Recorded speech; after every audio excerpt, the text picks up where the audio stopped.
bienvenue à tous, aussi nombreux que vous êtes. Ça fait plaisir d'avoir une salle pleine pour ce sujet ce soir que nous allons partager ensemble. Pour ceux qui seraient encore debout derrière ou qui auraient du mal à trouver une place pour s'installer, il y a encore quelques chaises par-ci, par-là qui sont libres si vous souhaitez. Là où les mains se lèvent, les gens vous les indiquent. Donc si vous souhaitez avancer et puis vous installer plus confortablement, vous êtes les bienvenus. Donc je vous souhaite la bienvenue. Oui. Je puisse encore lever les mains comme ça. Oui. Donc pendant que les gens finissent de s'installer, peut-être 2-3 mots. Bienvenue au nom de l'Université de Fribourg, à nos invités et à Jean Godel, journaliste à La Gruyère, qui sera votre modérateur ce soir. Un mot sur le fonctionnement des cafés scientifiques. L'idée des cafés, c'est que c'est vous qui menez la soirée. Donc c'est vous qui êtes en dialogue direct avec nos 3 experts ce soir. C'est vous qui posez les questions. Plus Jean se tait, plus je suis contente. Donc n'hésitez pas, levez la main, posez vos questions. Simplement, comme on est beaucoup, enfin déjà quand on n'est pas beaucoup, mais aujourd'hui on est particulièrement nombreux, je serai moi ce qu'on appelle bâton de parole dans les assemblées de développement personnel.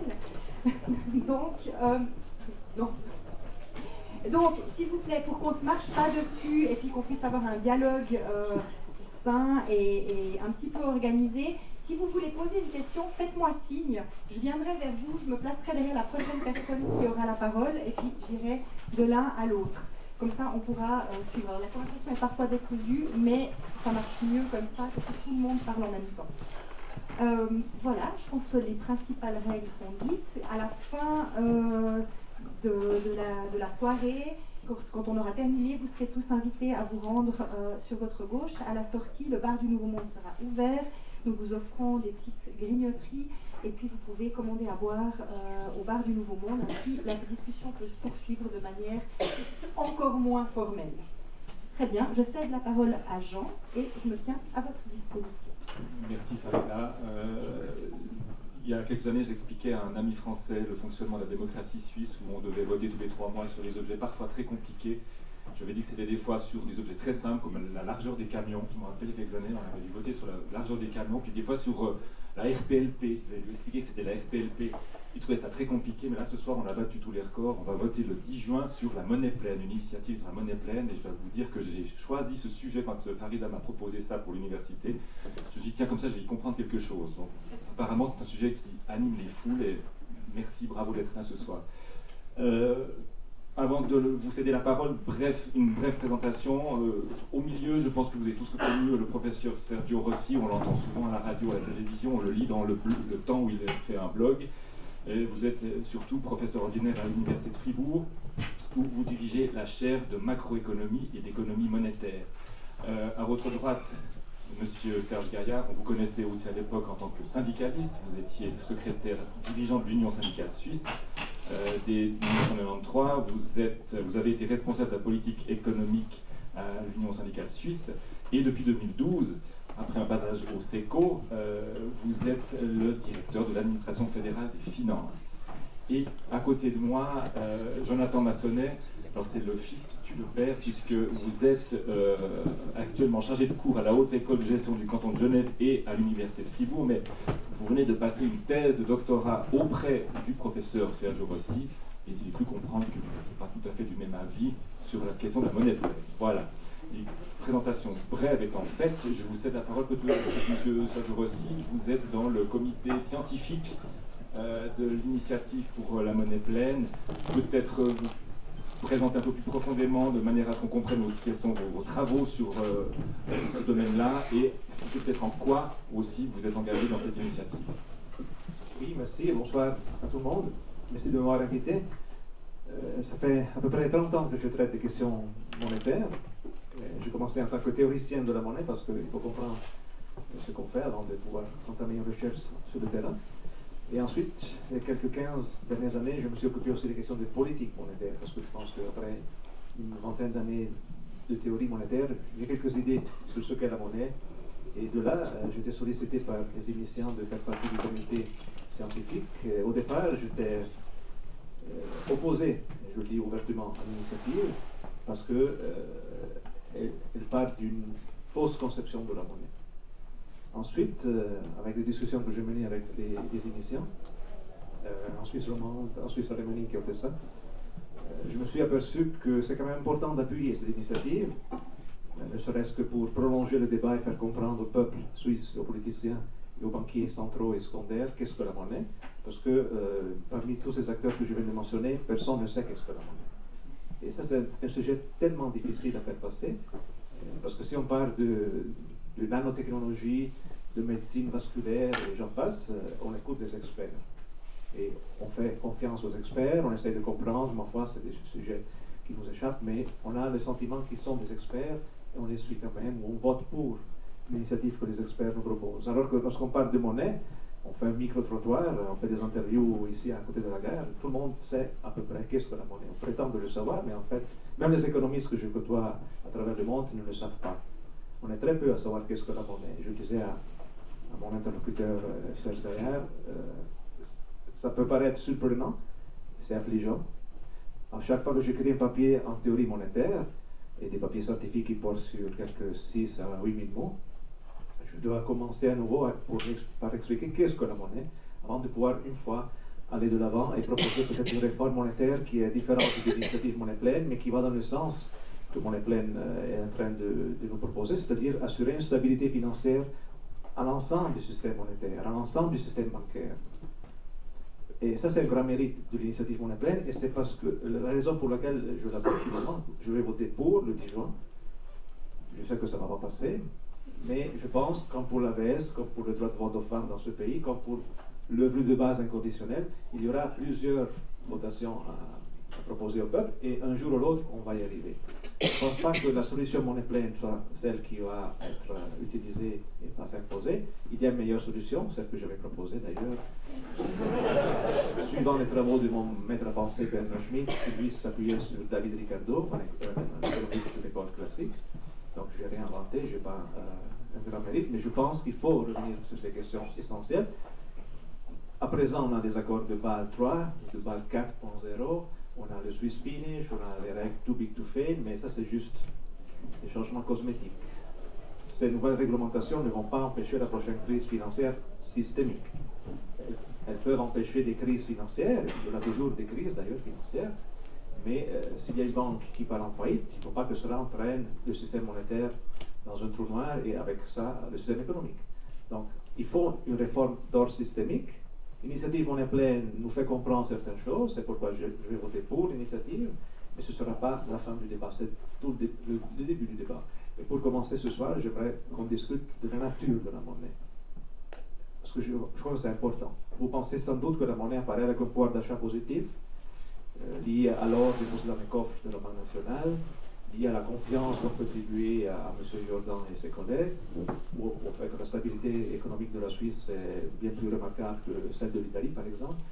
Mais moi, je dis toujours à mes étudiants, et je suis content d'en avoir un certain dans cette salle, vous pouvez avoir un nombre élevé d'unités monétaires, libellées en francs suisses, mais s'il n'y a rien acheté parce que rien n'a été produit, vous ne pouvez pas vous dire riche. Donc, si vous êtes riche parce que vous avez des sommes de monnaie, c'est parce qu'avec ces sommes de monnaie, vous pouvez acheter des biens et des services. Mais pour acheter des biens et services, il faut que quelqu'un produise ces biens et services. Donc la monnaie n'a pas un pouvoir d'achat en tant que tel. La monnaie est purement numérique. Monnaie scripturale, ça signifie qu'elle entre à la fois au passif et à l'actif de la quantité des banques. Mais la monnaie acquiert un pouvoir d'achat si elle est associée à une nouvelle production.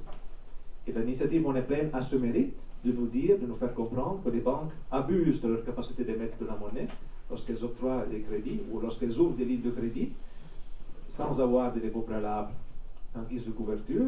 Et avec ces lignes de crédit, ensuite, on achète des actifs financiers réels dont les prix montent, mais on n'a pas une nouvelle production. On a une nouvelle masse monétaire, mais sans une nouvelle production, ça crée une pression inflationniste qui ne se révèle pas sur le marché des biens et services. L'IPC, l'indice de prix de la consommation, n'augmente pas. La BNS est contente, elle dit qu'il n'y a pas d'inflation, notre objectif est rempli. Mais il y a une pression inflationniste néanmoins sur les marchés immobiliers ou sur le marché des actifs financiers. Donc l'initiative a ce grand mérite de dire stop, les banques ne doivent plus donner du crédit sans avoir de dépôt préalable pour des activités qui n'augmentent pas le produit intérieur brut. Mais elle va trop loin parce qu'elle dit stop aussi au crédit bancaire pour nourrir des prêts pour les entreprises qui veulent, elles, produire des biens et services. Et ma solution est à mi-chemin.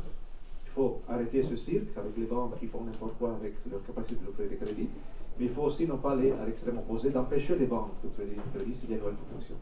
La solution intermédiaire, et peut-être un autre café scientifique va pouvoir la dévoiler. Bon, en tout cas, dans la discussion qui viendra tout à l'heure, déjà, une partie. Monsieur Serge Gaillard, j'imagine que vous représentez un petit peu quand même la Confédération, pays dont l'industrie bancaire est assez forte. Je vous laisse vous présenter un petit peu et présenter votre point de vue sur cette question de la monnaie pleine. Oui, Serge Gaillard, comme vous l'avez dit, je dirige l'administration fédérale des finances. Et c'est vrai que nous sommes en charge pour la Confédération Avec le micro plus proche de la bouche. de préparer les travaux sur cette initiative. Dans le fond, le message a été fait, le Parlement a décidé. Maintenant, c'est au niveau politique, on est moins impliqué maintenant. On a dû quand même faire. Pourquoi est-ce que ce travail était chez nous? Bien sûr que nous, notre premier souci, c'est le budget de la Confédération. Ce sont les dépenses de la Confédération.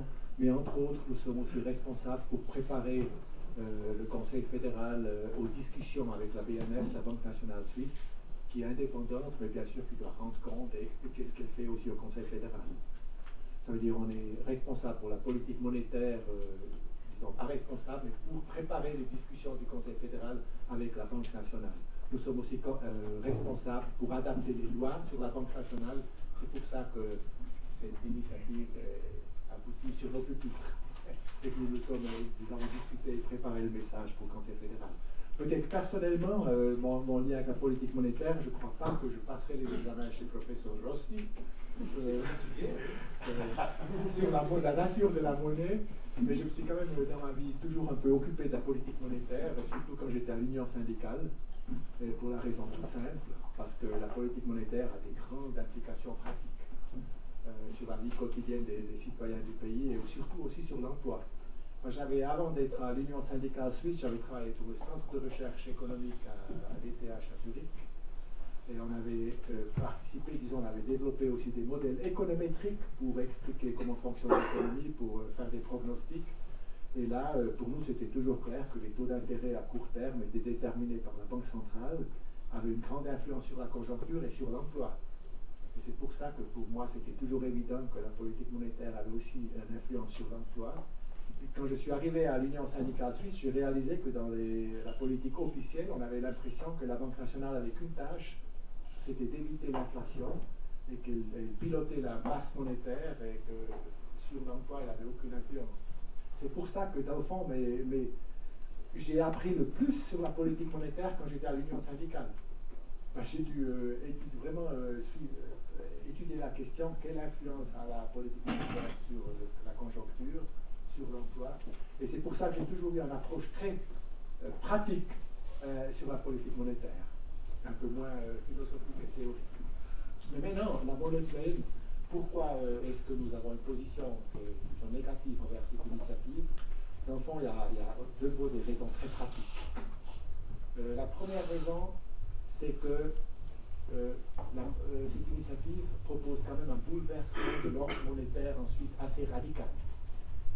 Parce qu'on séparerait tout ce qui est le système de paiement, disons, nos comptes. Les banques devraient séparer deux activités. D'une part, tout le système de paiement, la gestion de nos comptes courants ou comptes de salaire. Elles devraient séparer cela pour plus utiliser cette monnaie pour octroyer des crédits. On aurait deux systèmes, une fois le système de paiement et le système de création de crédit, comme dit Vermittlung. J'ai promis de mêler un peu l'intermédiation entre l'épargne et le crédit. Et ça voudrait quand même dire que les banques perdraient une base de leur activité qu'ils ont aujourd'hui. Et il faut avoir des bonnes raisons pour limiter l'activité des banques de telle manière. D'autre part, la Banque centrale aurait beaucoup plus d'influence, beaucoup plus de pouvoir. Ça veut dire que c'est quand même un changement assez radical. Il faut avoir des bonnes raisons pour soutenir un tel changement. Et nous sommes d'avis, il y a des soucis qui sont vraiment à prendre au sérieux de l'initiative. Nous avons eu cette crise financière, nous avons un système qui régulièrement reproduit des crises, mais nous sommes d'avis qu'on peut augmenter la stabilité de ce système financier avec des instruments bien plus simples. Et le Conseil fédéral a développé une ligne durant les dernières années pour rendre les banques plus stables, pour éviter, pour rendre moins probable des crises spéculatives et des crises financières. Et nous pensons que c'est, je pense, censé de continuer sur cette ligne. On va en discuter, je pense. Deuxième point qui me semble une grande faiblesse de l'initiative, c'est quand on donne à la Banque nationale la possibilité de créer de l'argent tout simplement en la distribuant à la Confédération, au canton, voire au public. Mais dans la pratique, l'argent serait mis en circulation par la Banque centrale en la donnant directement à la Confédération. On commencerait à financer les dépenses de l'État d'une manière assez directe par la Banque centrale. Ça peut être sympathique, mais il faut voir que la Banque centrale a quand même pour but principal de garantir un système de paiement stable et aussi de garantir la stabilité de prix. Ça veut dire que la monnaie ne perd pas de valeur. Mais disons, dans ma vie quotidienne, je vois que si la politique ou même les départements ont des bonnes idées, qu'est-ce que l'État pourrait faire de plus, ils font tout ce qu'ils peuvent pour se procurer l'argent. Et si la Banque centrale, vraiment si facilement, pourrait distribuer ces montants, je pense qu'elle serait, après un certain temps, sur une grande pression du côté de la politique, au niveau des cantons, au niveau de la Confédération, pour créer plus de monnaie. Et ça pourrait mettre en danger la stabilité des prix. Ça veut dire qu'il y aurait aussi une forte pression sur la politique monétaire qui mettrait en danger à moyen terme son indépendance. Et je crois que cet aspect de cette initiative, qui ne me semble pas nécessaire à ce que veut atteindre cette initiative comme but, mais cet aspect est quand même un point négatif qui me semble très problématique. Il y en a d'autres, mais ça c'est les deux arguments clés. J'en viens à vous, Jonathan Massonnet, vous êtes connaisseur de la question puisque votre thèse de doctorat a porté sur la monnaie pleine. C'est ça? Alors, ma thèse a porté sur monnaie pleine en partie, c'est-à-dire que j'ai fait ma thèse sur la détermination du pouvoir d'achat de la monnaie, et à la fin de ma thèse, j'ai discuté d'un certain nombre de réformes du système bancaire, ou de ses structures. Donc, pour commencer, il ne s'agit pas de tuer le père pour moi ici, mais de partager avec lui la même passion qu'on a pour la monnaie. Alors, moi je pense que l'initiative monnaie pleine, il faut la considérer avec bienveillance, parce que peut-être que contrairement à la monnaie, selon les initiants, l'initiative n'arrive pas ex nihilo ici, c'est-à-dire qu'elle s'inscrit dans un contexte. Ce contexte, c'est celui on va dire, de l'hypertrophie du secteur financier, c'est-à-dire un secteur financier dont l'importance est croissante depuis une trentaine d'années, et cette importance croissante se conjugue aussi avec des crises financières et monétaires qui se multiplient. Au niveau mondial, au niveau suisse, peut-être un peu moins, c'est peut-être pas le pays le plus touché par les crises financières, mais évidemment que la Suisse est un pays développé, donc un système bancaire qui est quand même assez bien organisé pour éviter la multiplication trop forte de telles crises. Alors, par rapport à monnaie pleine, c'est vrai que moi j'aurais tendance plutôt à voter non. Alors, sachant que j'ai signé l'initiative à l'époque pour qu'il y ait un débat, moi je serais plutôt contre pour un certain nombre de raisons. Alors, monnaie pleine, il y a deux volets. Il y a un volet qui consiste à dire qu'on veut interdire les banques de créer de la monnaie, donc on va imposer ce qu'on appelle un taux de réserve de 100% en monnaie centrale aux différentes banques. Donc chaque fois qu'une banque voudra faire un crédit, par exemple de 10, elle devra avoir 10 de monnaie de la Banque nationale suisse déposée dans ses coffres. Je schématise la solution un petit peu différente pour monnaie pleine. Donc on a ici un instrument de politique économique. C'est de savoir si cet instrument, quel est l'objectif de cet instrument. Donc si on consulte un petit peu le site Monnaie Pleine, la littérature qui est autour, ou bien aussi ce qu'on voit dans un mouvement en Angleterre qui s'appelle Positive Money, qui défend aussi le même type de solution, et ben on voit qu'en fait, en imposant un taux de réserve de 100% en monnaie centrale sur les banques, on pourrait régler par exemple l'instabilité financière, on pourrait régler les problèmes d'inflation, on pourrait régler les problèmes de chômage. J'ai vu aussi qu'on pourrait régler des problèmes sur la pression de l'activité économique sur l'environnement. Donc, on a un outil, ici, au niveau de la politique bancaire, on va dire, et cet outil va essayer un petit peu de régler plusieurs objectifs. Alors, c'est vrai qu'au niveau de l'économie publique, on a un certain nombre de principes, et je pense notamment que principe qui s'appelle le principe de Tinbergen, qui est celui de dire qu'il faut autant d'instruments que d'objectifs. Et si on voit qu'on a un instrument qui aurait plusieurs objectifs, on peut se demander si on veut régler un objectif, est-ce qu'il n'y aura pas des effets collatéraux sur un autre objectif.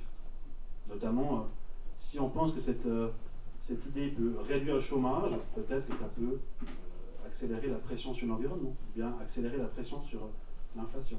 Donc là, c'est un premier doute que j'ai. Le deuxième élément, c'est une autre règle, c'est de dire, la règle de Mendel, aussi en économie, c'est de dire qu'il faut utiliser l'outil qui a un avantage comparatif par rapport aux autres outils. Je prends le cas de la politique en matière environnementale.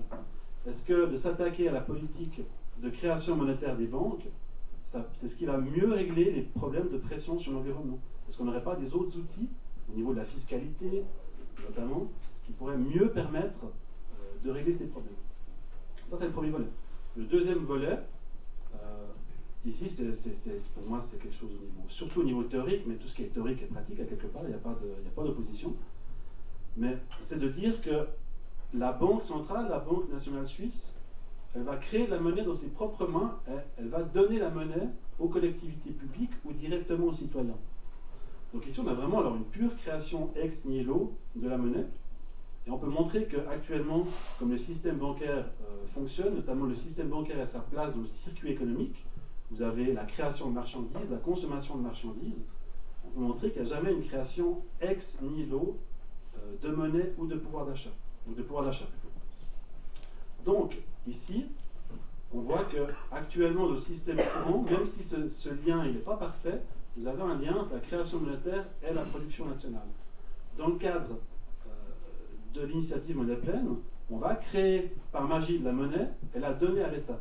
Donc au moment où on croit qu'on va réunir un petit peu monnaie et production parce qu'on va essayer de diminuer l'instabilité financière ou les activités de spéculation, mais on voit en fait qu'on opère la dissociation totale de la monnaie et des biens produits. Parce que maintenant, la monnaie n'aurait plus aucun lien avec la production, elle tomberait du ciel.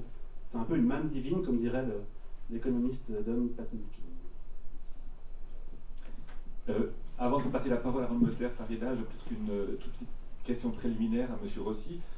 En observant le site de l'initiative, je n'ai pas trouvé vraiment qui étaient les initiants. Alors, c'est une association qui s'appelle Modernisation Monétaire, dite MOMO, qui se cache, peut-être pas se cache, mais qui est derrière cette initiative? C'est une bonne question. C'était à peu près la même question qui m'avait été posée lorsqu'on a débattu du revenu de base inconditionnel en Suisse.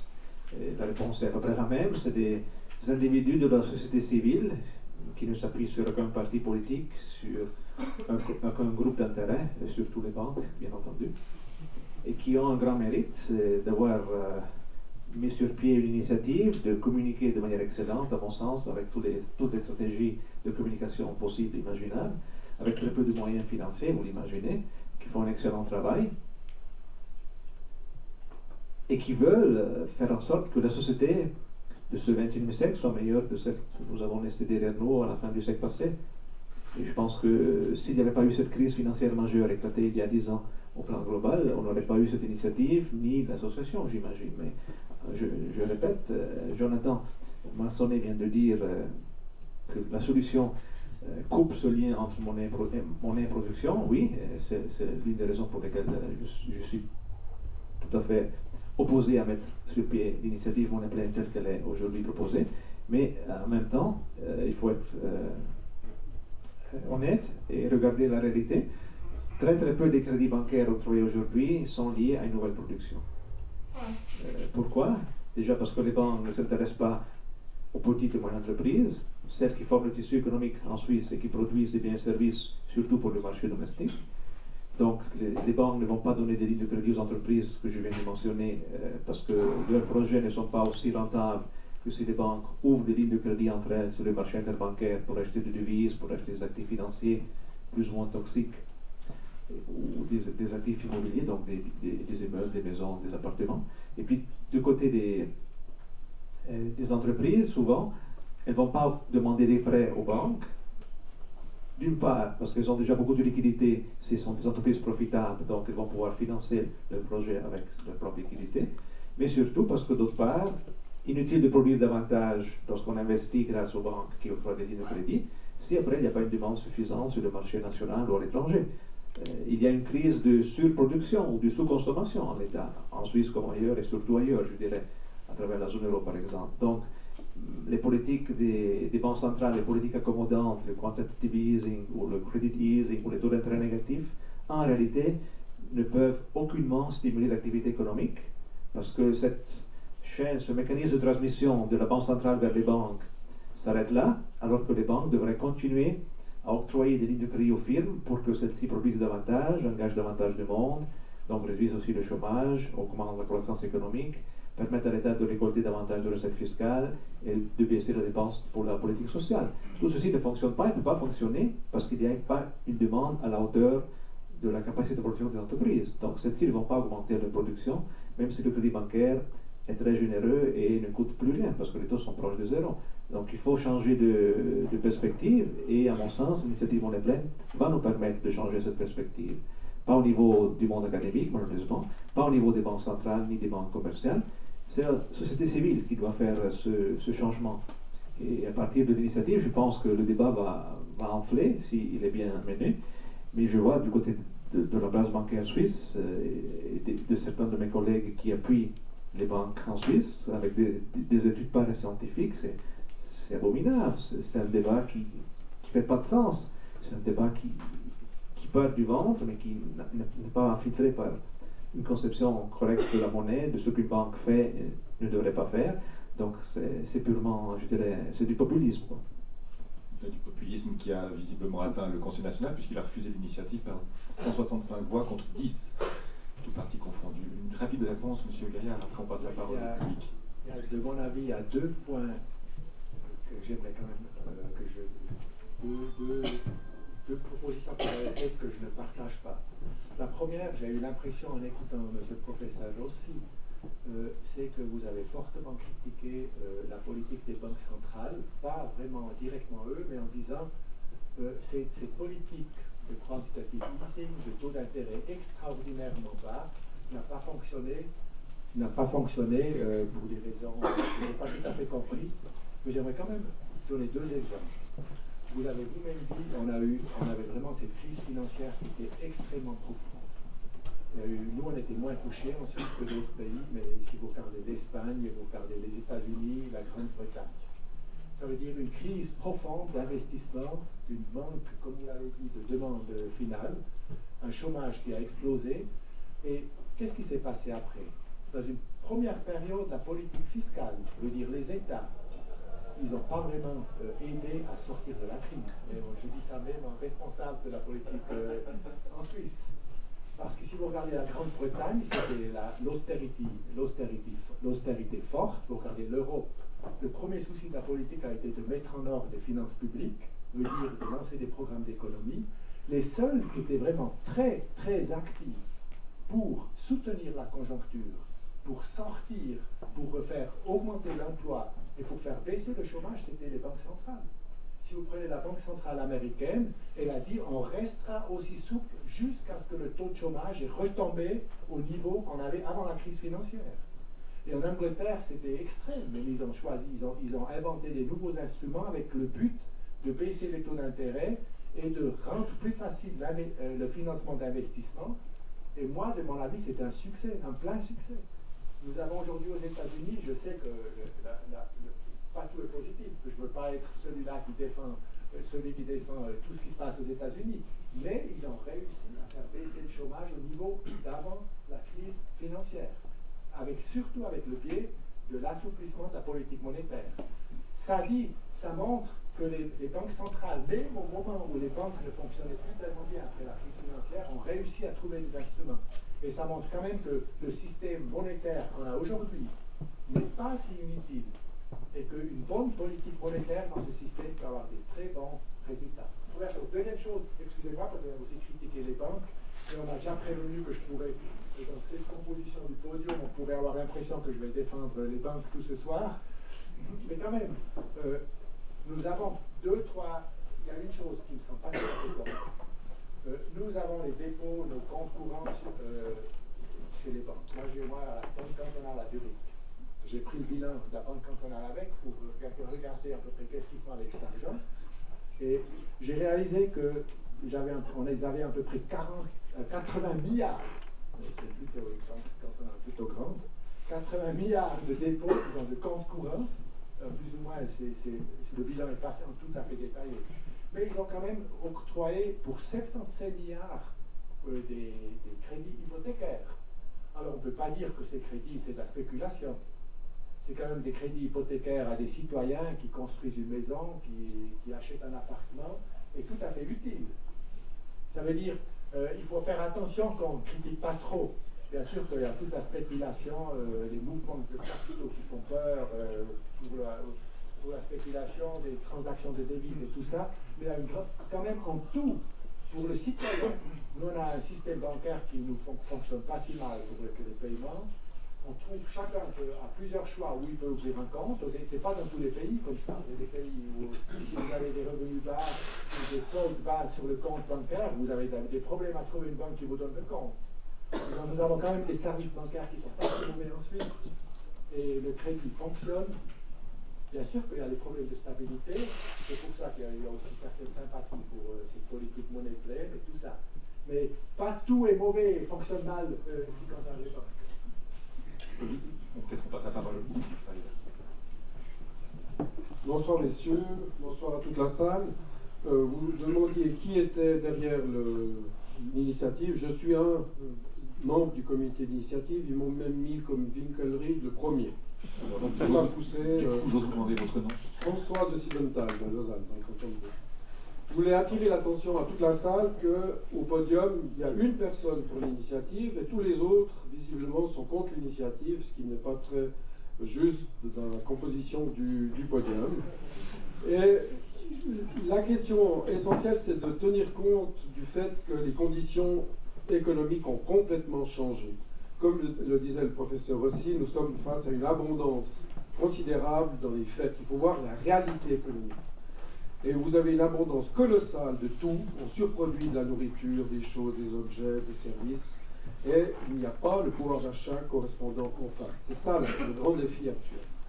Et j'aimerais que notamment le professeur Rossi parle, suite à la remarque de M. Gaillard, comme quoi le bilan de la banque zurichoise avait X milliards à l'actif, X milliards au passif, c'est d'expliquer au public ici que ce sont les crédits qui font les dépôts, ce qui est très mystérieux et ça vaut la peine d'être expliqué, et surtout que lorsqu'on rembourse les crédits, lorsqu'on demande une politique de rigueur comme en Grèce, au Portugal, en Espagne, en France, dans le monde entier, en fait on détruit la monnaie. C'est très important de comprendre d'une part que les crédits font les dépôts et que ce n'est pas du tout une intermédiation et que le remboursement des crédits fait qu'on détruit la monnaie, donc on retire le sang de l'organisme économique, ce qui aggrave en fait la crise, et la politique de rigueur en fait tue les travailleurs, les pays, les économies, parce que le système marche sur la tête. Merci. Toute petite remarque quand même. La coutume des cafés scientifiques veut qu'il y ait 3 intervenants, ce qui, même pour moi qui ne suis pas mathématicien, rend la légalité difficile. Je passe la parole à M. Rossi.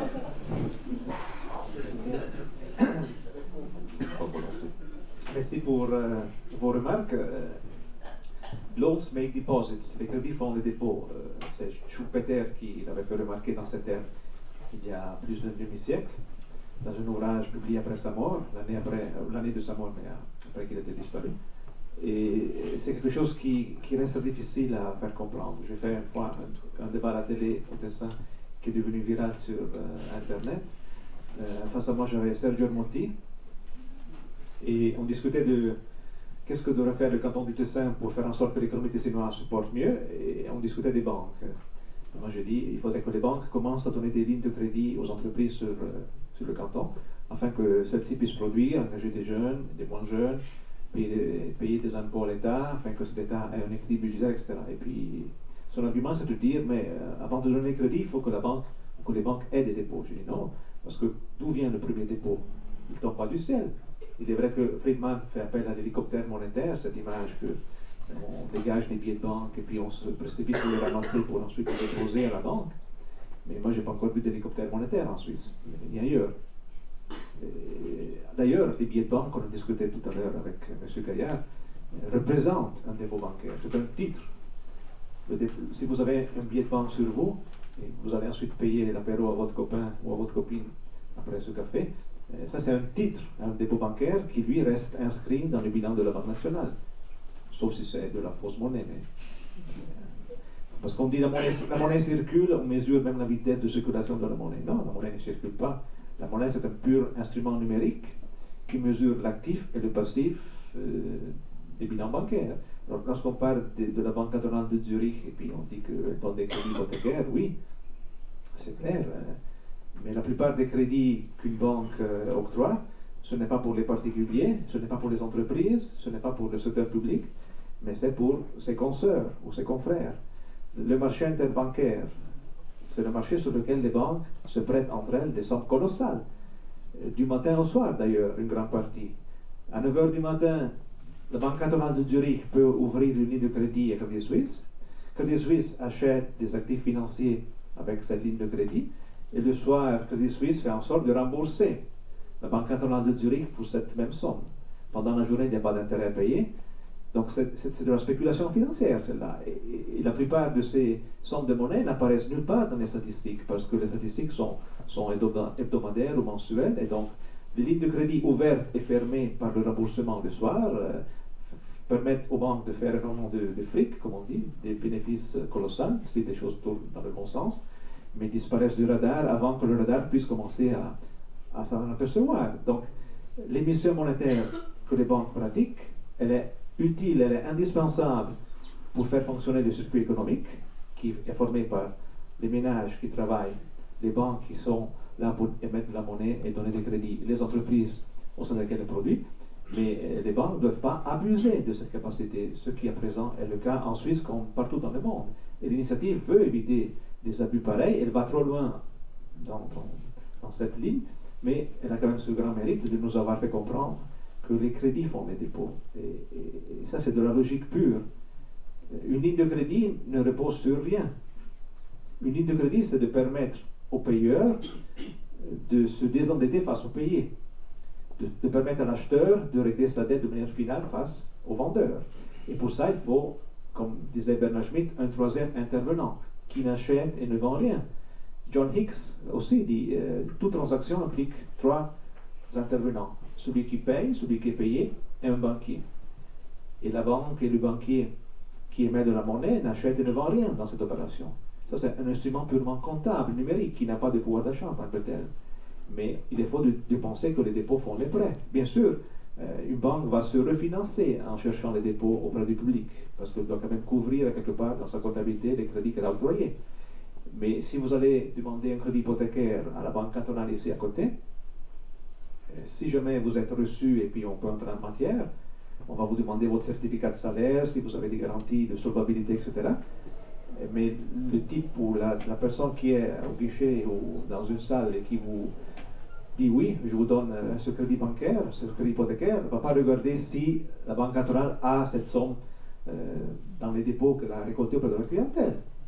Si vous allez en tant qu'entrepreneur auprès d'une banque pour demander un crédit commercial, vous êtes jugé en fonction du projet que vous allez apporter. Vous devez faire un business plan, vous devez apporter des garanties de solvabilité aussi.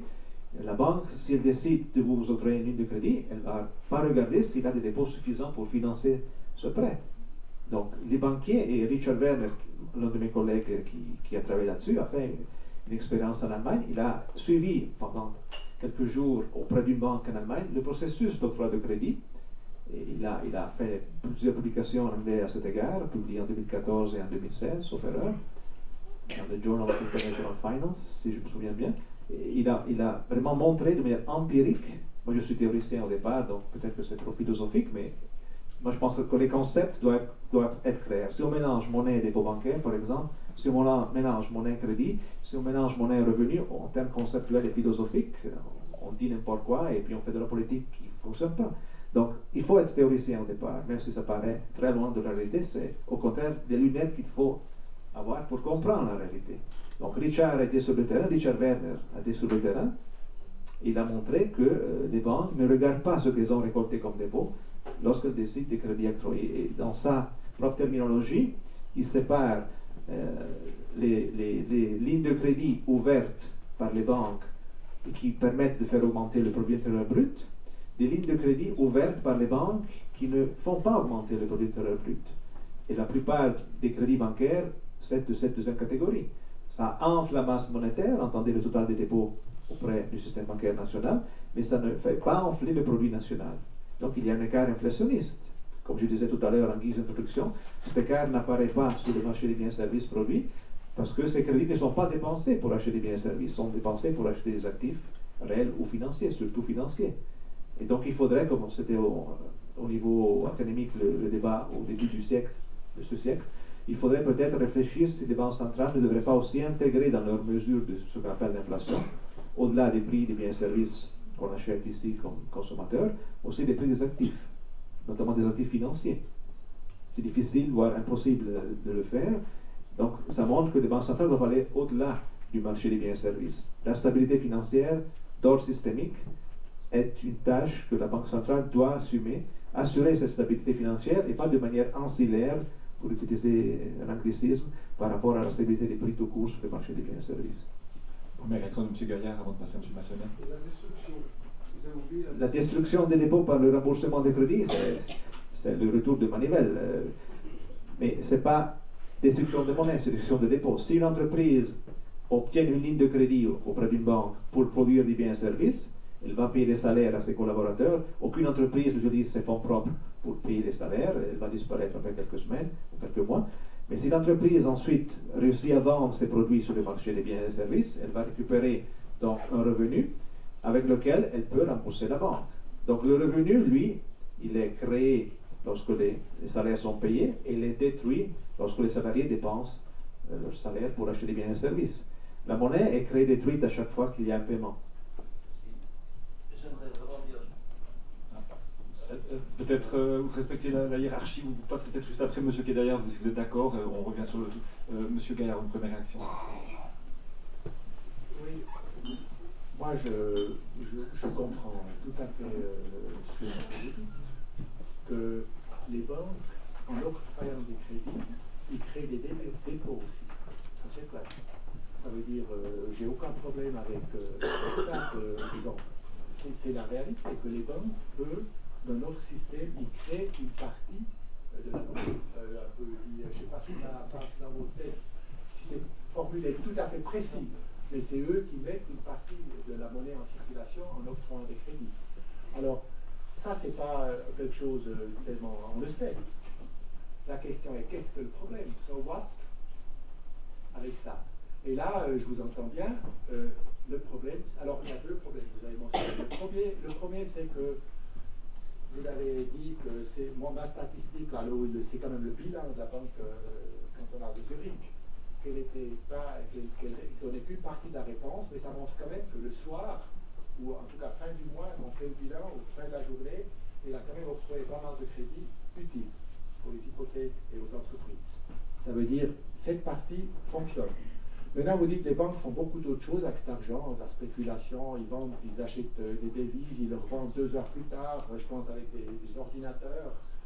Tout ça, moi, j'ai jamais eu l'impression que c'est vraiment très utile d'une manière, si on regarde ça pour toute la société.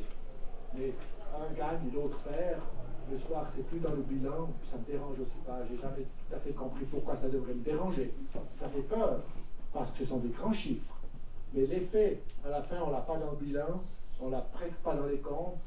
C'est pour ça, je trouve que l'effet, en tout cas, je n'ai pas tout à fait compris où est le danger de tout ça. Le système économique. Oui, oui.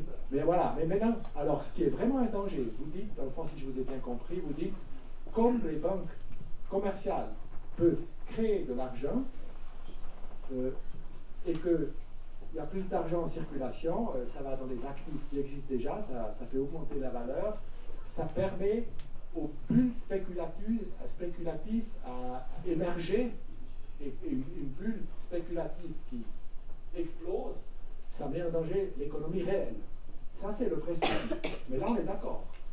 Et là, je crois que les banques centrales, je ne dis pas qu'ils ont les réponses, mais ils ont quand même développé des nouveaux instruments durant les dernières années. Ah oui, je sais. Par exemple, on a en Suisse maintenant, parce qu'on a ce danger sur le marché immobilier, le PUF, le Anti-Cyclical Offer, ça veut dire on oblige les banques commerciales, s'ils donnent trop de crédits immobiliers et s'ils ne sont pas assez prudents en octroyant ces crédits immobiliers, on oblige les banques à avoir plus de capital propre. Ça veut dire, je ne veux pas dire que tout va fonctionner et qu'on va pouvoir éviter dans le futur des crises immobilières, mais quand même on a réalisé le problème, on a développé des stratégies pour résoudre ces problèmes. Mais ce que je voulais dire avec ça, c'est bien, crédit, il crée de la monnaie, ça on le sait, mais maintenant il faut trouver des solutions. Alors il y a une solution tout à fait radicale qui dit le crédit est contrôlé directement, je simplifie un peu, par la Banque centrale, parce qu'ils ne peuvent plus utiliser nos dépôts, ça veut dire qu'ils auront besoin des crédits de la Banque centrale pour donner des crédits, ça donne à la Banque centrale un pouvoir direct pour contrôler le processus de crédit, ou alors on dit on laisse la compétence aux banques, mais on les contrôle un peu mieux. C'est un peu la ligne du Conseil fédéral. Monsieur Massonnet. Oui, alors je serai bref. Premièrement, il ne faut pas avoir peur de dire qu'actuellement, 100% de la monnaie qu'on détient dans nos poches, sur un compte bancaire, sont créés par les banques commerciales. Même les billets, à quelque part. Pourquoi? Parce que si vous arrivez au bancomat, vous retirez un billet de 100 francs, c'est une substitution de votre billet de 100 francs et le dépôt bancaire que vous aviez auprès de la banque. La banque, pour obtenir ces billets, ils ne tombent pas du ciel, elle a dû mettre en cession des créances qui ont elles-mêmes été monétisées auparavant. Donc, directement ou indirectement, 100% de la monnaie que l'on détient, entre guillemets, sont le fait des banques. Ceci étant dit, sur l'activité bancaire, la question de la création monétaire, ou la création de pouvoir d'achat ex nihilo, ou bien l'idée que les crédits font les dépôts, moi j'ajouterais quand même un petit distinguo entre le crédit et la ligne de crédit. Une ligne de crédit, c'est quoi? C'est la banque qui arrive vers vous pour dire, voilà, vous avez le droit, par exemple, vous avez un compte à 0 francs, on simplifie, vous avez le droit d'aller jusqu'à moins 1000, par exemple. Vous n'avez encore rien fait, on vous donne le droit d'aller jusqu'à moins 1000. Vous arrivez avec une facture, vous faites un paiement par votre banque de 500 francs, par exemple, vous descendez à moins 500. Très bien. Mais il faut distinguer la ligne de crédit, vous obtenez une ligne de crédit, et après le crédit se fait à l'issue du paiement. Parce que le paiement se fait, vous-même, vous êtes à moins 500, et celui qui aura reçu les 500 francs sera à plus 500, si je schématise. Donc, à partir de là, vous avez une ligne de crédit. Et la création monétaire se fait quand on utilise la ligne de crédit. Et si la création monétaire se fait au moment où on utilise la ligne de crédit, c'est que derrière, le paiement, il a un objet. Peut-être que j'ai acheté quelque chose. J'ai peut-être payé un salaire, on ne sait pas. Donc il faut toujours voir quel est l'objet du paiement. Est-ce que c'est création de valeur, transmission de valeur, destruction de valeur? Sur le marché des facteurs de production, le paiement des salaires, sur le marché financier, transfert de pouvoir d'achat, ou bien sur le marché des biens et services, destruction du pouvoir d'achat par le biais de la consommation. Donc il faut intégrer la réflexion sur l'émission monétaire dans le cadre du circuit économique. Donc c'est là où les crédits font les dépôts, je pense, c'est une expression peut-être un petit peu risquée, parce que simplement, au moment où le paiement est fait, vous aurez bien après, d'un côté, quelqu'un qui est créditeur de la banque, quelqu'un qui est débiteur de la banque. Et donc la banque, ici, n'est qu'un intermédiaire. Elle met à disposition le moyen de paiement, mais après, l'endettement se fait entre les agents non bancaires. Pourquoi? Parce que la monnaie, elle a un objet, il y a bien, elle sert à faire une transaction dans le système, dans le circuit économique. Donc, ici, je serais peut-être... voilà, c'est important de rajouter ça. Pour terminer, il y a toujours un lien finalement avec la production. On disait avant que la monnaie, c'est le sang de l'économie. Moi, je ne suis pas médecin, mais il me semble que le sang, entre guillemets, se gonfle et se dégonfle d'oxygène par biais du système respiratoire et du système cardiaque. Je ne suis pas un connaisseur, mais il me semble que le sang circule par biais à cause de l'oxygène. La monnaie, elle prend son oxygène par biais de la production. Après, il peut y avoir des écarts où on aura peut-être trop d'émissions monétaires sur le marché financier. Mais si on veut comprendre qu'il y a un écart, il faut comprendre comment le système fonctionne normalement et son lien entre monnaie et production. C'est l'image d'un médecin. Si vous voulez comprendre une maladie, il faut bien comprendre comment le corps fonctionne bien. Et à partir de là, je pense que c'est important d'avoir toujours ce lien entre les marchandises et la monnaie. Une première question à la Oui, bonsoir. Je me présente, Jean-Marc Rennes. Je suis coordinateur vraiment d'initiative Monnaie Pleine et dans le comité de l'association porteuse de l'initiative. Et j'ai entendu 3 choses qui me surprennent parce qu'elles disent exactement l'inverse de ce que les initiants disent et j'aimerais avoir quelques précisions à ce sujet. Tout d'abord, Monsieur Rossi, vous avez dit que l'initiative allait trop loin dans la mesure où elle stoppait également le crédit aux entreprises, sauf erreur. Et j'aimerais que vous nous expliquiez en quoi l'initiative stoppe le crédit aux entreprises. D'autre part, j'ai entendu de votre, pas de votre fils, mais presque, dont je ne me souviens plus le nom, excusez-moi. Jonathan Marcelin. Voilà, merci. Que la monnaie pleine allait aboutir à une déconnexion entre la monnaie et la production économique. Alors c'est vrai que l'initiative sépare le crédit de la monnaie, mais comme M. Rossi l'a très bien expliqué à plusieurs reprises, on sait bien que le système actuel le couplage du crédit et de la monnaie n'aboutit pas à un lien immédiat entre la monnaie et la production. Donc ça, c'est de la théorie qui n'est pas réelle actuellement. Et est-ce qu'on pense que la BNS est totalement incompétente pour pouvoir réussir à faire une production de monnaie qui correspond à la production ou aux perspectives de production, étant donné que c'est quand même l'institution qui a les meilleures statistiques? Donc voilà, je re-questionne cet aspect-là. Et j'ai entendu de M. Gaillard qu'il s'agissait d'un chamboulement, je crois que c'est le terme que vous avez utilisé, ou quelque chose comme ça, bouleversement, voilà. Alors j'aimerais juste préciser que la monnaie pleine, c'est quelque chose qui existe. En fait, la monnaie pleine, c'est de la monnaie centrale, produite par la banque centrale, notre banque nationale. C'est aujourd'hui les pièces et les billets. C'est exclusivement que l'argent que les banques utilisent entre elles. Les banques n'utilisent pas l'argent qu'elles nous font utiliser entre elles. Elles se payent qu'avec de la monnaie pleine. Il y a bien une raison pour ça.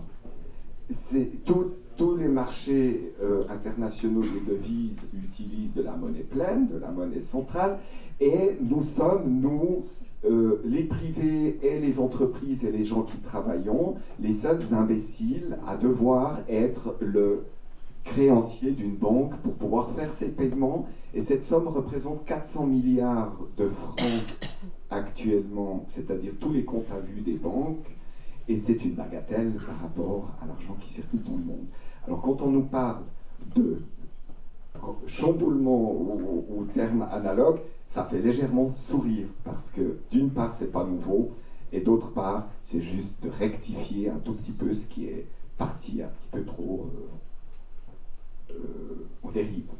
Voilà, merci. Vous voulez répondre, M. Rossi? Oui, merci M. Heim. Ça me donne l'occasion de préciser quelque chose qui me semblait clair, mais je reviens volontiers là-dessus. Quand je dis que monnaie pleine va trop loin par rapport au crédit que les banques octroient de nos jours, ou les lignes de crédit qu'elles ouvrent aux entreprises, j'entendais à partir de zéro. L'initiative monnaie pleine va permettre toujours aux banques d'offrir des crédits, mais pour ce faire, aux entreprises, en l'occurrence, les banques devront avoir des dépôts préalables. Alors que si ceci est le cas, à quelque part, on freine, voire on arrête la perspective d'avoir une croissance économique, qui est celle que les entreprises mettent en œuvre des dépenses d'investissement pour produire davantage, recruter du monde, donc baisser le chômage, payer davantage de recettes fiscales et nourrir la croissance du PIB. Donc l'initiative est juste en ce sens qu'elle empêche les banques de donner des crédits ex nihilo à partir de rien pour faire n'importe quoi sauf que de produire. Mais si elle interdit aussi, comme ce sera le cas aux banques, d'ouvrir des lignes de crédit lorsqu'il y a une activité de production qu'on veut mettre sur pied ou renforcer, ben là, je dirais que ça va à l'encontre des objectifs ultimes de l'initiative qui consiste à promouvoir la croissance économique, mais des petites, moyennes entreprises, de manière à assurer la stabilité financière au plan systémique. Ensuite, M. Massonnet, vous étiez aussi interpellé. Oui, alors merci. Alors par rapport à la question de la théorie et de la réalité, ce qui est important de noter, c'est que on peut essayer de déterminer le pouvoir d'achat de la monnaie en le liant à la production. Comme il a été dit avant, si en Suisse on ne produisait rien, actuellement il y a environ 600 milliards de production annuelle en Suisse, si la Suisse ne produirait rien, on pourrait quand même douter de la valeur du franc suisse. En tout cas on pourrait en discuter longtemps, mais on ne trouverait pas vraiment d'issue à cela. Donc il y a bien un lien entre monnaie et production pour expliquer le pouvoir d'achat de la monnaie. Alors on peut en parler longtemps, mais c'est finalement la seule manière de montrer que la monnaie elle a un pouvoir d'achat. La monnaie elle a un objet. C'est une créance sur quelque chose, sur une richesse. C'est là l'élément important. Et donc à partir de là, si moi je dis qu'il y a un lien entre monnaie et production, et c'est peut-être une théorie, mais c'est la seule manière d'expliquer correctement le pouvoir d'achat de la monnaie, ou bien je peux dire que la réalité est logique, et donc ma théorie ne fonctionne pas, mais ça c'est extrêmement arrogant. Donc ma théorie, elle fonctionne. Pourquoi? C'est pour comprendre ma théorie. Quand je dis ma théorie, c'est évidemment aussi la théorie du professeur Rossi et du professeur Bernard Schmitt, je tiens à me le rappeler. Mais ici, c'est de dire qu'il y a un lien entre monnaie et production. Soit. Le lien, il n'est pas parfait, et il peut y avoir des opérations sur les marchés financiers qui sont peut-être inflationnistes. Ça, c'est évident. Maintenant, c'est de savoir si la monnaie pleine, c'est le bon moyen d'y arriver. C'est là où moi, je me permets de douter de cela, parce que justement, on opère une déconnexion totale entre la création monétaire et la production de biens et services dans le pays. Et, au risque de me répéter, c'est vraiment important de le noter. Peut-être pour anticiper ce que va dire M. Gaillard, il y a quelque part un chamboulement ici, parce que monnaie pleine dit voilà, la Banque nationale va créer de la monnaie, va la remettre aux collectivités publiques ou aux citoyens. C'est un don. Actuellement, il n'y a pas de dons qui se produisent dans le système bancaire. Tout mouvement monétaire fait référence à un mouvement de titre, à un mouvement de produit. Donc les choses ne tombent pas du ciel. Mais si on dit qu'on veut comme ça, tac, d'un coup de baguette magique, créer de la monnaie, la donner aux collectivités publiques ou aux citoyens, ben vous allez à l'encontre des principes de la comptabilité à partie double. Et ces principes-là régissent les activités économiques depuis environ 6, 7, 8 siècles. Donc en ce sens-là, on peut dire que c'est un chamboulement. Est-ce que les billets ne sont pas déjà produits? La Banque nationale suisse a déjà un compte hors bilan pour les billets qu'elle met en circulation. Le système existe. Le compte hors bilan n'est plus un compte. Le compte est... Aujourd'hui, si la Banque nationale, disons, crée les billets de 1000 francs ou émet ou donne ou met en circulation de l'argent par le biais des banques centrales, des banques commerciales, elle achète des actifs. Ça veut dire pour chaque franc que la Banque nationale, qui quitte la Banque nationale, elle reçoit un actif pour ce franc. Ça veut dire que l'argent qui est en circulation, dans un certain sens, elle a une contre-valeur de l'autre côté du bilan. La Banque nationale a des actifs aujourd'hui, je parle de 700 milliards de francs à ce moment. Et ça, ce sont des papiers valeurs qui donnent des taux d'intérêt, des actions, qui donnent des dividendes, de l'or et ces choses. Mais dans le modèle de monnaie pleine, on n'a plus le bilan. Il n'y a plus besoin de bilan.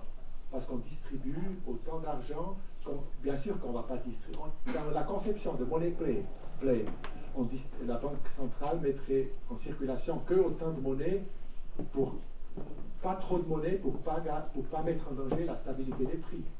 Ça veut dire, théoriquement, ça fonctionne bien, ça. Parce qu'on dit, on a une croissance économique de 3% par année, par exemple, alors on met en circulation 3% plus de monnaie par année. Mais, comme l'argent est distribué, moi, je serais bien content, à la Confédération, la Confédération, chaque année, je reçois des milliards. Mais le problème, si la politique veut dépenser plus, si l'AVS a plus d'argent, ils vont dire il faut plus d'argent de la Banque centrale. Comme elle peut le créer sans aucune contre-prestation. Et la pression politique sur la Banque centrale de créer de l'argent pour pouvoir financer des tâches publiques, des tâches sociales et tout ça, c'est tellement grand qu'avec le temps, on pourrait avoir une déstabilisation du système parce qu'on crée trop de monnaie. Surtout que c'est après pas si facile de retirer la monnaie dans ce système. Et c'est un des points critiques de l'initiative. Et puis je ne comprends pas d'ailleurs pourquoi les initiants ont formulé cette proposition. Ce n'était pas nécessaire pour augmenter la stabilité du système. Mais c'est quand même un point assez critique Et on serait le seul pays du monde qui fait ça de cette manière. Monsieur Massonnet voulait une précision. Juste quelques secondes, parce que je n'ai pas répondu à un élément, je crois. Ah, chamboulement, on parlera du chamboulement. C'était juste... Chamboulement, première partie. C'était juste... les agents non bancaires, vous et moi, les entreprises, etc., on va utiliser la monnaie des banques parce que finalement, c'est avec les banques qu'on est en contact. Et après, donc, si moi j'arrive vers vous et puis j'ai une facture, je dois vous payer quelque chose, je ne vais pas dire, attention, je vais créer une monnaie qui s'appelle le maçonnet, puis j'ai créé 10 maçonnets, puis je vous le donne. Ça veut dire payer avec sa propre dette. Vous payez avec votre propre dette, vous ne payez pas. Donc on passe par les banques. Et on passe par la dette de la banque pour pouvoir régler les paiements de manière finale. Les banques entre elles aussi, UBS ne va pas payer Crédit Suisse avec des francs US, donc elle passe par la Banque centrale, qui permet aussi ici, en émettant la monnaie centrale, de régler les paiements entre les banques. Donc si nous on n'utilise pas directement, on n'utilise pas la monnaie centrale, c'est simplement parce que la monnaie centrale permet les règlements interbancaires. Il y a toujours une distanciation entre l'émetteur de monnaie et les usagers de la monnaie. Il permettrait de la même façon les règlements interpersonnes interprivés. Pourquoi ça ne le permettrait pas, ça, de la même manière? Alors après, on pourrait très bien dire, effectivement, il y a une monnaie pleine, que les banques ne créent plus de monnaie. Alors, la question, c'est est-ce que les banques ne créent plus de monnaie? Parce que à chaque paiement, c'est les opérations de débit et de crédit. On retombe sur la question de la comptabilité à partie double. Toute activité économique est contrainte par la comptabilité à partie double, implicitement ou explicitement. Quand je dis économique, c'est au niveau marchand, donc création, transmission, destruction, pouvoir d'achat. C'est de toute façon lié aux contraintes de la comptabilité à partie double. Donc, je vous laisserai après répondre. Donc, la question ici, c'est que toute opération monétaire est un débit, un crédit. Donc, même le jour où monnaie pleine sera en place, à quelque part, les banques pourront toujours créer et détruire de la monnaie. Si moi je suis au Crédit Suisse, vous-même, l'un d'entre vous est à l'UBS, on dit ok, je fais un paiement de 100 francs. Les 100 francs chez Crédit Suisse où je suis, ils sont détruits chez Crédit Suisse et ils sont créés chez UBS. C'est la question du débit et du crédit. Donc des créations et des destructions, il y aura toujours. Mais pas avec la monnaie pleine, ça ne marche pas comme ça. Mais bien sûr. Non. Les comptes seront jetés hors de leur bilan. Et les banques ne créent plus que leur propre monnaie, non plus francs suisses. Mais attention, tout mouvement monétaire s'inscrit dans le débit et le crédit. C'est ça qui est fou. Mais attention, si moi je suis au Crédit Suisse Zurich, vous êtes à l'UBS Bâle. Si on fait un paiement Crédit Suisse Zurich UBS Bâle, est-ce qu'il y a un débit du côté du Crédit Suisse Zurich et il y a un crédit du côté du UBS Bâle? Ou bien est-ce que la monnaie, donc ce qui se fait en un instant, le paiement dure un instant, ou bien est-ce que la monnaie va progressivement s'éloigner du Crédit Suisse Zurich pour aller à l'UBS Bâle? Elle prend le train, elle prend la voiture, je ne sais pas. Comme si la monnaie pouvait circuler. Non, la monnaie ne circule pas. On est toujours que des opérations de débit et de crédit. Et monnaie pleine ou pas, il y aura toujours ces formes de création et de destruction de monnaie. La deuxième partie de la réponse de M. Gaillard sur le chamboulement épisode 2. Vous vouliez répondre à monsieur sur le chamboulement. Pourquoi c'est un grand chamboulement? Le premier chamboulement, c'était la manière comme la Banque centrale met en circulation la monnaie. Le deuxième, ça concerne les banques, leur activité. Parce qu'aujourd'hui, je reviens à ma banque cantonale zurichoise, parce que c'est le seul bilan que j'ai ici, non, j'ai encore celui de l'UBS. Mais aujourd'hui, elle utilise, moi j'ai mes dépôts à la banque cantonale zurichoise, elle utilise cet argent, disons, comme base pour octroyer les crédits, entre autres hypothécaires. Et avec ça, elle gagne de l'argent.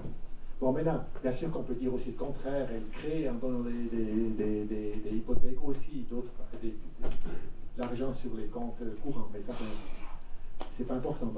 En tout cas, elle gagne de l'argent en se faisant.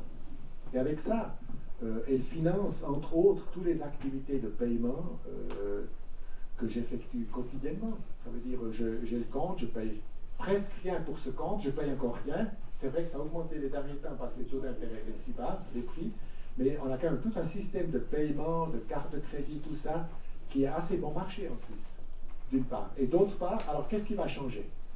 D'une part, la Banque cantonale zurichoise, elle devra séparer ses comptes courants du crédit. Ça veut dire que mon argent qui est sur le compte courant, il sera déposé sur la Banque centrale, pour un peu simplifier. Il n'y aura pas de taux d'intérêt. Pour le moment, j'en ai de toute façon pas, mais en temps normal, il y a toujours un petit taux d'intérêt quand même. Je n'aurai pas de taux d'intérêt, Je pense que je devrais payer pour les paiements parce que la banque cantonale ne gagnera plus rien avec mon compte. Elle dépose ça à la banque centrale, ça veut dire qu'on lui enlève quand même une base de financement pour les crédits. D'autre part, comme elle a toujours ses 70 milliards de crédits hypothécaires, il faut qu'elle ait l'argent pour ces crédits qui viennent de quelque part. Alors c'est possible que moi je dis je place une partie à long terme chez la banque cantonale pour les hypothèques, j'aurai aussi un petit taux d'intérêt, mais alors j'aurai de nouveau mon argent pas en sécurité, mais d'autre part elle sera dépendante de la banque centrale.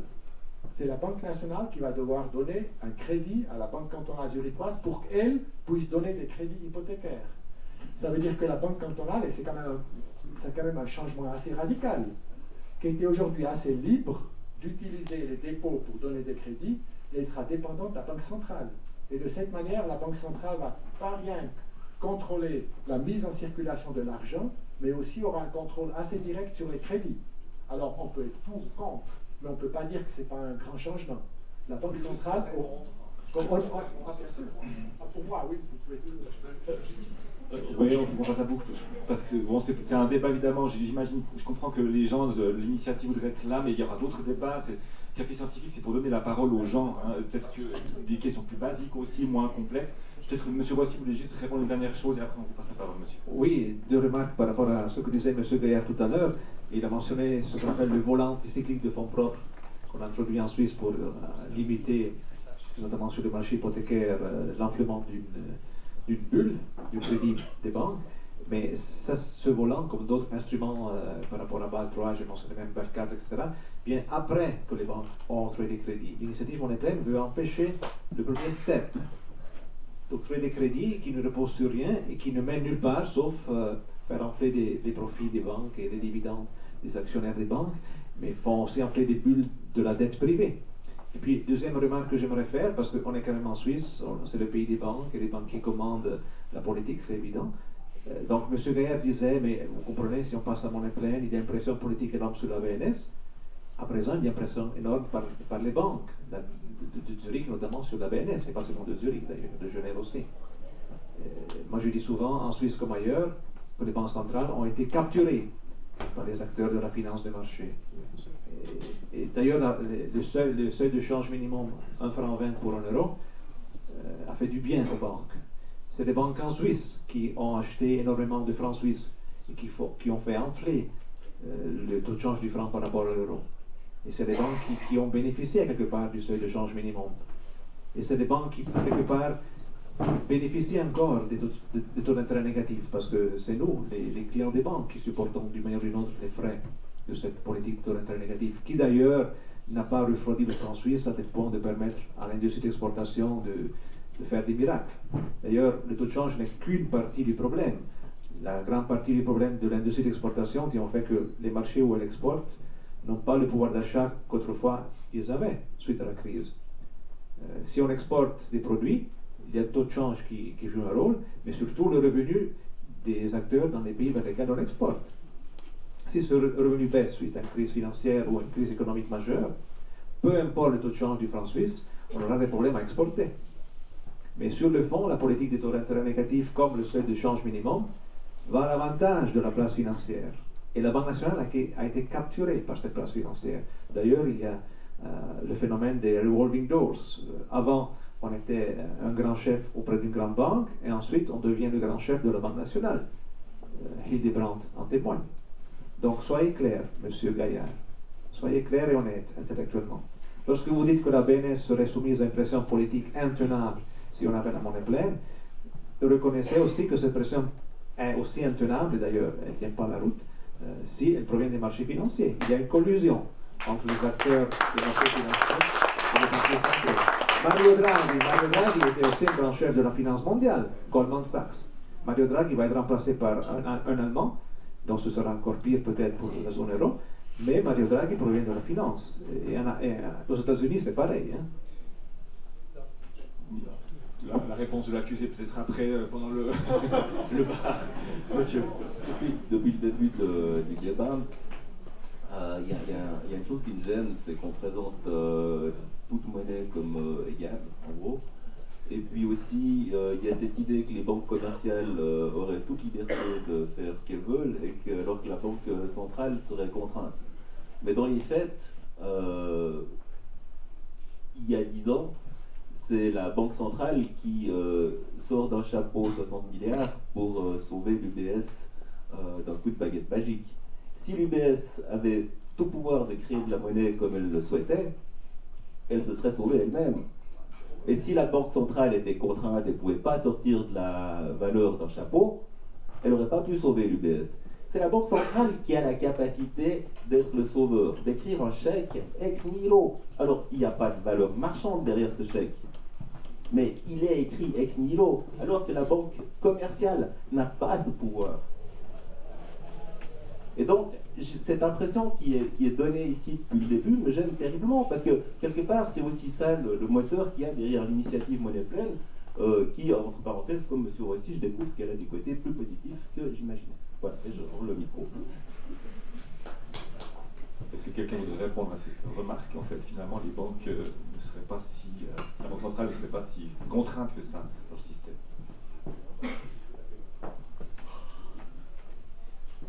Mais disons, comme M. Jonathan Massonnet l'a très bien dit, les banques émettent de la monnaie pour régler le trafic des paiements des agents hors banque, mais les banques entre elles, pour régler leurs dettes de manière finale, doivent faire appel à une monnaie centrale.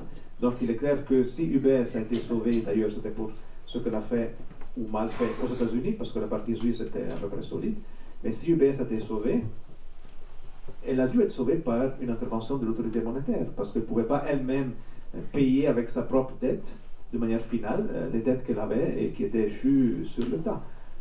Mais n'empêche que les banques ont abusé et continuent d'abuser de leur capacité d'ouvrir des crédits ou d'ouvrir des lignes de crédit. Et c'est ça qu'il faut empêcher. Il faut empêcher de faire des dégâts majeurs au plan systémique. Et jusqu'à présent, les règles qu'on a mises en place ou les nouvelles réglementations ne peuvent pas fonctionner parce qu'elles interviennent après que les crédits ont été octroyés. Donc c'est trop tard. Monsieur? Bonsoir. J'aimerais éclaircir l'histoire bonsoir. Dépôts des crédits qui financent les dépôts, parce que c'est quand même le présupposé de base de cette initiative. Et moi, je suis encore étudiant à l'université, il y a des choses que je ne comprends pas là-dedans et je pense que je suis loin d'être le seul. Ça voudrait dire que dans ce cas-là, moi, en tant que banque, par exemple UBS, je peux octroyer un crédit à une entreprise à partir de rien, entre guillemets, donc pas d'un dépôt, quoi. Pardon. Ok, du coup. Alors peut-être qu'on laisse finir monsieur poser sa question. Et ensuite, la personne à qui j'ai prêté cet argent pendant des années, elle va devoir me rembourser cet argent plus des intérêts.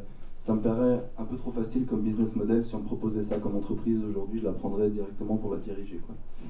Et ensuite, la deuxième question, c'est contrairement à ce que M. Gaillard dit, j'ai entendu dire que ce ne serait pas la fin des crédits privés, mais que les banques privées pourraient octroyer toujours des crédits, mais non pas de francs, mais de francs UBS, francs Crédit Suisse, etc. Comme par exemple, on a déjà la monnaie, le VIR. Et donc, ça ne mettrait pas tout le pouvoir dans les mains de la BNS, et il n'y aurait pas une aussi grande pression politique, comme vous l'avez dit avant. Et la troisième question, je m'interroge quand même à ce niveau-là, c'est que c'est une initiative au niveau suisse, mais bien évidemment, elle ne sera pas instantanément appliquée dans le reste de l'Europe ni du monde. Et la question que je me pose, c'est est-ce que ce serait potentiellement un désavantage compétitif de l'économie suisse par rapport aux autres pays qui nous entourent, voire les États-Unis, etc. Première réponse avec M. Gaillard. Je vais vous répondre à Oui, c'est vrai qu'on a un peu donné l'impression que les banques puissent créer autant de crédits qu'ils veulent aujourd'hui et qu'ils puissent mettre autant d'argent en circulation qu'ils veulent. Ce n'est bien sûr pas le cas. Il y a quand même pas mal de facteurs qui limitent la capacité de créer des crédits et de mettre l'argent en circulation. La première chose, c'est que en relation avec les dépôts qu'ils ont, ou les comptes courants, ils doivent avoir une certaine marge de liquidité. Ça veut dire qu'on calcule à peu près l'argent qui vont quitter la banque pour les prochains 30 jours, et ils doivent avoir une marge de liquidité pour à chaque mois pouvoir effectuer les paiements. Ça veut dire, c'est la première limite qu'il aurait créée. Il faut qu'il y ait une certaine partie gardée sur le compte de la Banque nationale en tant que liquidité. Deuxième chose, il doit y avoir, c'est aussi quelque chose qui a changé après la crise financière, des parts de capital propre plus élevées qu'ils avaient avant la crise financière.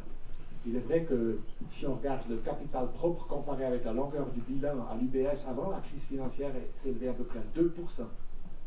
Et ça, c'était vraiment très risqué, et c'est aussi une des raisons pourquoi la UBS a dû être stabilisée. Et aujourd'hui, c'est combien? Aujourd'hui, ils sont à 5 à peu près. Oui, c'est toujours pas. Je suis d'accord. Je suis d'accord. Mais c'est 2,5 fois plus que 2%. Troisième limite, c'est que la Banque nationale, pour stabiliser l'économie et éviter l'inflation, elle influence les taux d'intérêt à court terme. Et les taux d'intérêt à court terme ont une influence sur les taux d'intérêt à long terme. Et dépendant du niveau des taux d'intérêt, la demande de crédit varie aussi. S'il y a trop de crédit, l'économie surchauffe, la Banque nationale peut augmenter les taux d'intérêt, il y aura moins de crédit. Avec tout ça pour dire que les banques ne sont pas tout à fait libres, comme vous avez vous-même suggéré, à créer d'une manière illimitée des crédits ou mettre l'argent en circulation. Deuxième chose, c'est vrai que j'ai un peu simplifié en disant que les banques, dans le modèle monnaie pleine, les banques, pour donner des crédits, deviendraient fortement dépendantes de la Banque centrale. Il y aurait toujours dans une économie monnaie pleine la possibilité pour chaque citoyen de dire je ne mets pas l'argent sur le compte courant ou le compte de salaire qui est sûr, je prends certains risques, je donne un crédit à la banque sur 3 que je ne peux pas retirer avant 3 mois, voire une année, et la banque peut utiliser cet argent pour octroyer des crédits. Ça existe aussi dans le modèle monnaie pleine. Mais surtout en temps d'insécurité où les citoyens mettraient beaucoup d'argent sur le compte sûr, le compte monnaie pleine, pour simplifier, c'est la Banque centrale qui devrait compenser le manque d'argent pour octroyer assez de crédit à l'économie réelle. Et ça, je n'ai pas jugé, non mais je n'ai pas jugé, mais j'ai dit c'est un fait que dans l'initiative monnaie pleine, la Banque centrale de cette manière reçoit beaucoup plus de pouvoir.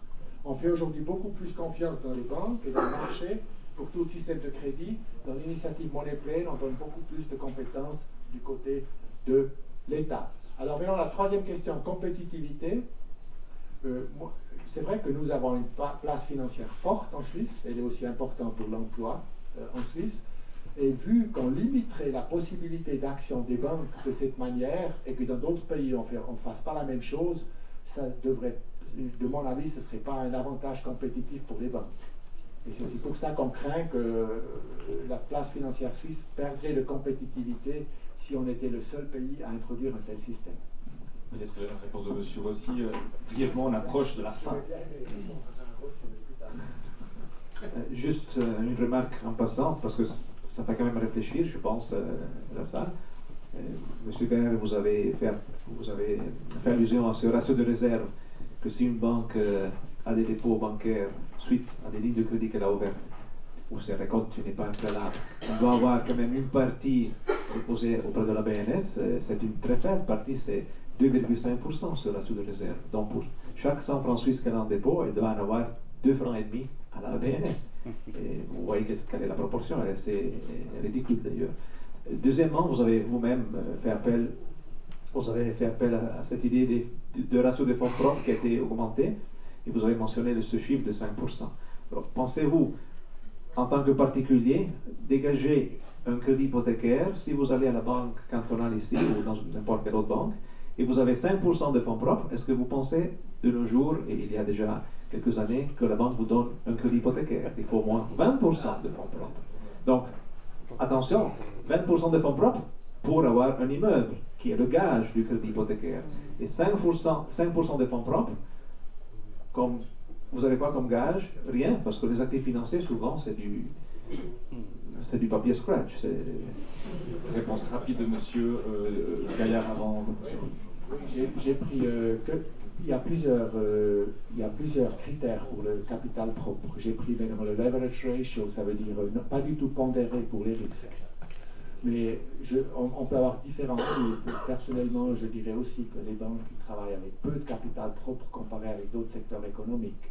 Mais si on prend risk-weighted, je cherche en français, pondéré par les risques, je crois qu'on va dans la direction de 19%. Mais je suis tout à fait d'accord, on peut discuter sur la... Mais ce que je voulais dire, il y a d'autres instruments pour augmenter la stabilité du système.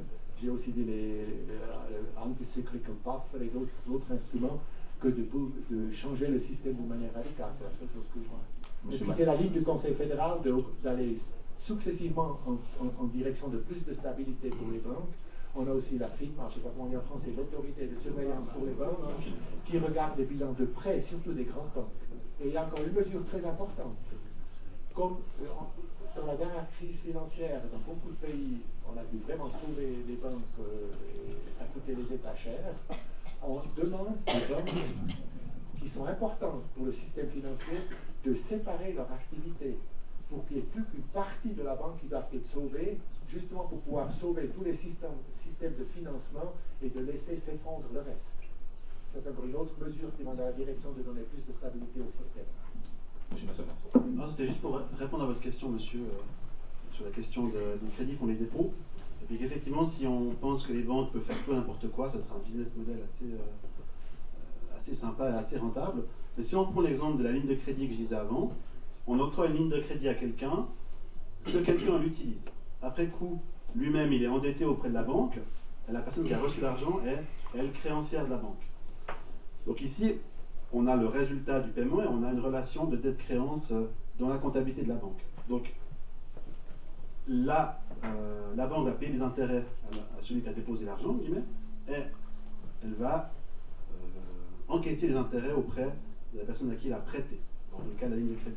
Donc ici, il y a de toute façon un différentiel d'intérêt, notamment parce que ça permet à la banque d'avoir une marge bénéficiaire, et aussi, souvent, ce sont des dépôts à vue qu'on peut réclamer beaucoup plus facilement que pour la banque exiger que le client rembourse le crédit.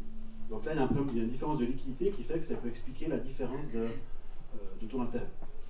Donc voilà, la banque prend des risques, donc c'est pas non plus un business model qui est si simple que ça. Et surtout qu'après, il y a tout plein de contraintes, comme il vient d'être souligné au niveau des fonds propres, au niveau des règles prudentielles. Une question? La dernière, méditons. Oui, la crise financière, on en parle, mais l'origine de la crise financière, c'est la spéculation. C'est les banques qui ont fait de l'argent avec de l'argent. Du coup, nous, on n'a pas été tellement touchés en Suisse, alors on parlait de la monnaie pleine, mais allez demander aux Espagnols, allez demander aux Portugais, allez demander aux Grecs ce qu'ils en pensent de la spéculation. Bon, pour sauver les banques, les États ont dû s'endetter. Auprès de qui? Des citoyens. Évidemment, c'est les citoyens qui payent tout ça. Deuxième point, les banques centrales, pour sauver le système, ont dû mettre en place des taux d'intérêt négatifs. Okay? Or, nous savons tous que la prochaine crise financière, cause peut-être de la spéculation des dettes des États, va peut-être bien arriver. Quels seront les moyens que les banques centrales auront pour sauver la situation? Qu'est-ce que les États auront comme moyens, puisqu'ils sont surendettés, pour sauver la situation? Donc un jour ou l'autre, il faut bien faire face à la situation et se dire, bon, on peut protéger nos acquis. Monsieur Gaillard, vous êtes là pour protéger nos acquis, c'est bien, mais voyons voir toutes les conséquences. Si on ne fait rien, qu'est-ce qui se passe la prochaine fois? C'est le peuple qui paye. C'est les Grecs qui meurent parce que la durée de leur vie est en train de diminuer. C'est pas simplement, on ne parle pas simplement de ce qui se passe chez nous.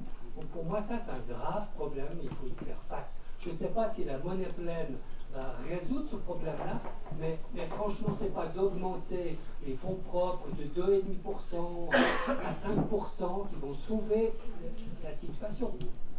Monsieur Rossi,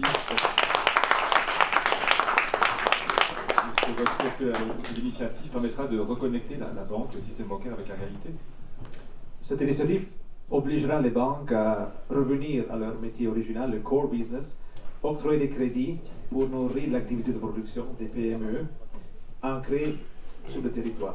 Arrêter avec cette spéculation, arrêter avec l'enflement de bulles du crédit qui permettent aux banques et aux managers des banques de s'enrichir, mais au détriment du bien commun. Permettez-moi d'utiliser cette expression ici. le bien commun, l'intérêt général, la collectivité.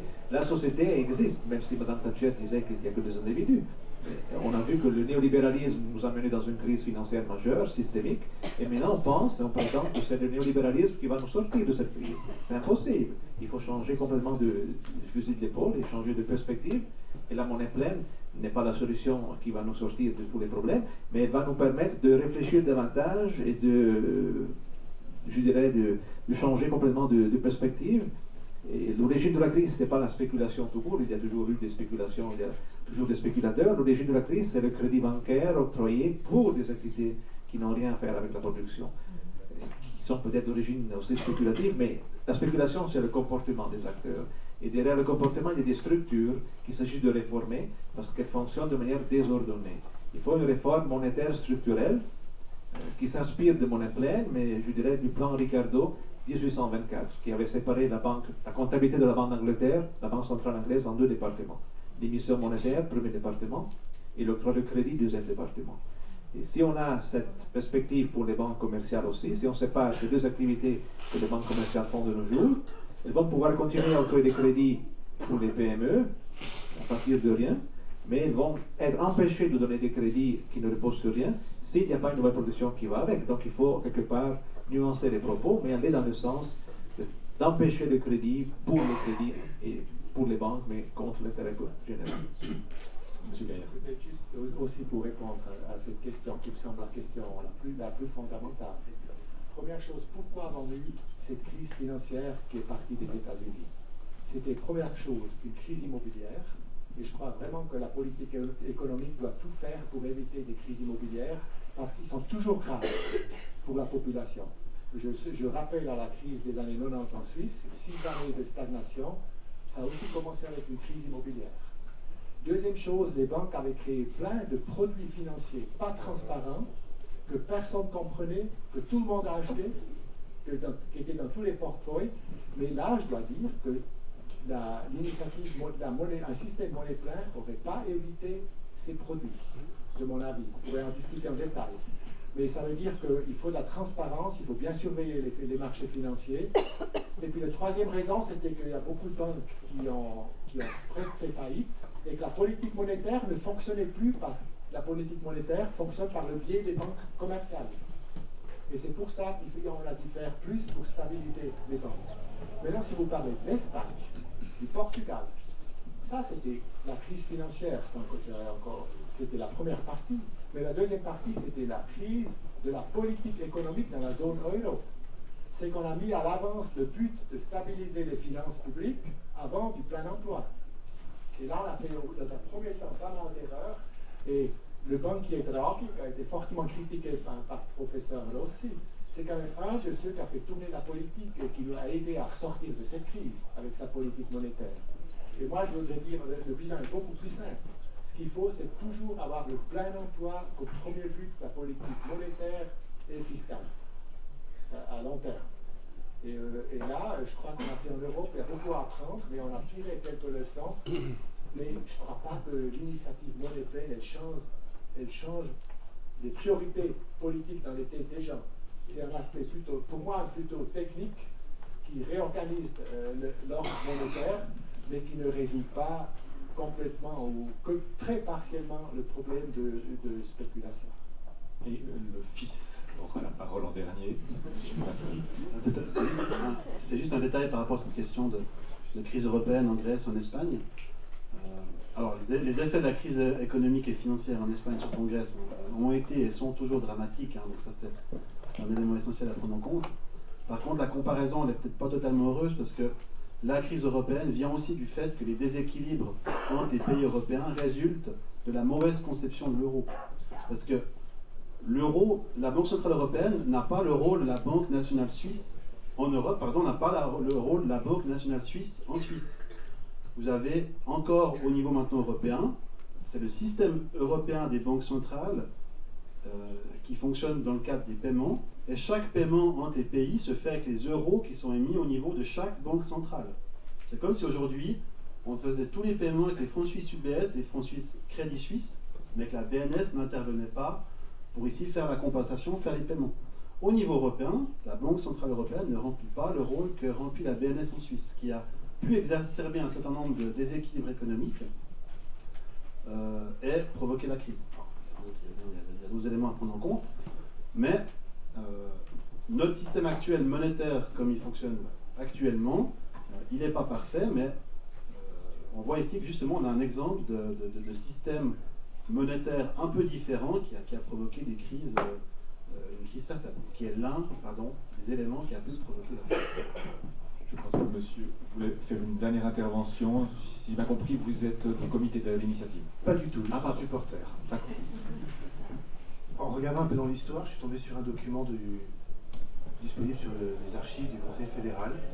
Je vais vous lire juste une petite phrase de ce Conseil fédéral qui avait dit le 13 juin 1904 dans son message « Il a toujours été reconnu qu'il serait souverainement imprudent de mettre dans les mains d'une oligarchie financière un instrument de crédit tel que celui d'une banque d'émission, de lui en abandonner les ressources et de permettre ainsi que l'intérêt public puisse être asservi et sacrifié à des intérêts privés. » Je n'ai pas de questions à vous poser, mais j'ai l'impression que notre Conseil fédéral, en 1904, était clairvoyant et que sa boule de cristal fonctionnait largement mieux que la nôtre aujourd'hui.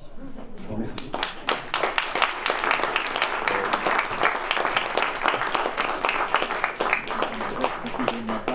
J'ai vraiment l'impression que ce n'est que les prémices du débat. Là. Quand il y a besoin de questions, des envies de questions et des besoins de réponses surtout. Donc je pense qu'il y aura beaucoup de débats qui vont suivre. Pour poursuivre la réflexion, je vous signale que demain, la Banque cantonale de Fribourg voisine publiera ses comptes 2017. Sans doute y aura-t-il de quoi réfléchir. Voilà, je passe la parole à Fabienne Akel. Bien, je vous remercie tous. Je comprends qu'il y ait quelques frustrations sur des questions à poser. J'aimerais juste dire que la discussion ne s'achève pas ici. Comme je vous l'ai dit au début, rejoignons-nous juste à la sortie et nous pourrons poursuivre ensemble cette discussion de manière moins formelle, un verre à la main, c'est parfois plus détendu. Peut-être juste avant qu'on se quitte, vous signaler le prochain café scientifique qui se tiendra le 28 mars, donc dans un mois. La question portera sur les startups fribourgeoises. On va essayer de dessiner un peu le paysage fribourgeois des startups et on va se demander si grâce à l'université, grâce aux différentes hautes écoles, grâce peut-être à Blue Factory, on est face à une pépinière ou à une coquille vide. Je vous remercie tous pour votre participation. Bonne soirée.